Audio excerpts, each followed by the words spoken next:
নমস্কার বন্ধুরা, লিলিমা রান্নাঘরে সবাইকে স্বাগত। আজকের বানাবো শিমের ভর্তা। কিভাবে বানাই আপনারা দেখুন ফার্স্টে।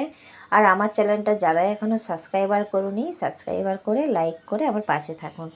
আমার চ্যানেলে দুটোই সাবস্ক্রাইবার হয়েছে, এখনও পর্যন্ত আর হয়নি। অনেকগুলো ভিডিও আমি ছেড়ে দিয়েছি অলরেডি।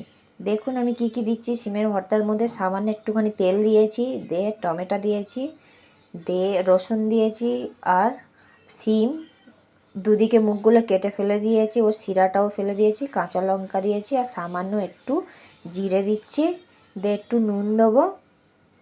নুনটা দেওয়ার পরে পেঁয়াজ দেবো। পেঁয়াজটা হচ্ছে অল্পই দেবো, যেহেতু আমার শিমের ইয়েটা একটু কম। এই যে আর অল্প করে একটু জল দেবো। দেওয়ার পরে এটা একটু 5 মিনিট সিদ্ধ হতে দেবো। 5 মিনিট সিদ্ধ হয়ে গেছে। একটা মিক্সি জারের মধ্যে ওইগুলো সব নিয়ে নিলাম, আর সর্ষের তেল দিয়ে তার মধ্যে কালো জিরে আর শুকনো লঙ্কা ফোটনে দিলাম। দেওয়ার পরে ওইটা মিক্সি করা পেস্টটা দিয়ে দেবো, শিমের পেস্টটা দিয়ে ভালো করে কষতে হবে। দেখুন এরকম একটা পেস্ট বানাতে হবে। মিক্সির মধ্যে আমি এগুলো দিয়ে দিচ্ছি।